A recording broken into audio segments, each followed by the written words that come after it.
The 2022 NFL season was a tough one for running back Chase Edmonds, which is a truth that Miami Dolphins fans know well. The 26-year-old signed a 2-year deal with the Dolphins before the 2022 campaign started, but he only ended up appearing in 8 games for the team.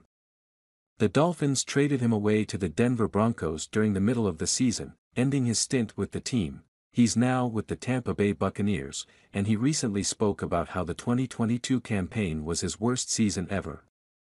"You're like, okay, things are finally turning around for yourself," Edmonds said, referencing the time in which he signed his deal with the Dolphins. "Things are finally up and up. And you know, last season was, just straight up, my worst season ever in all my years of football. Performance-wise, it was just not up to my standard at all. It's very humbling." Edmonds spoke about how he was never able to get comfortable in Miami's offense. He explained that he fell into a mental funk that caused him to develop some drop issues. "That was the craziest thing," he said. "I remember last season, they moved me around so much in terms of training camp, almost like in the slot. I got a mental funk where I let one ball turn into a drop, and 2 drops turn into 3. Prior to that, I had 1 drop my entire career. Obviously, that's something I was going to address in the off-season and just continue to work."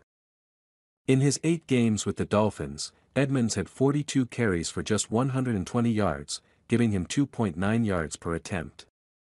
Through the air, he caught 10 passes for 96 yards. To his credit, he had 2 rushing touchdowns and a receiving touchdown.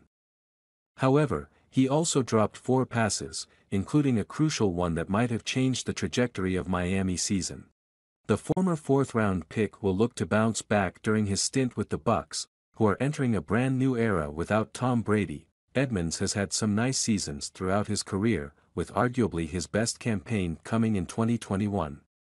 During that season, he rushed for 592 yards and 2 touchdowns while averaging 5.1 yards per carry. He also had 311 receiving yards.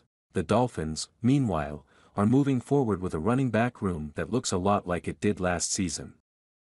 Edmonds obviously won't be in the mix, but Miami will roll with players like Raheem Mostert, Jeff Wilson and Myles Gaskin. The organization is looking to return to the playoffs for a second straight season, and this time, it'll look to win a postseason game for the first time since 2000. Time will tell if that's in the cards.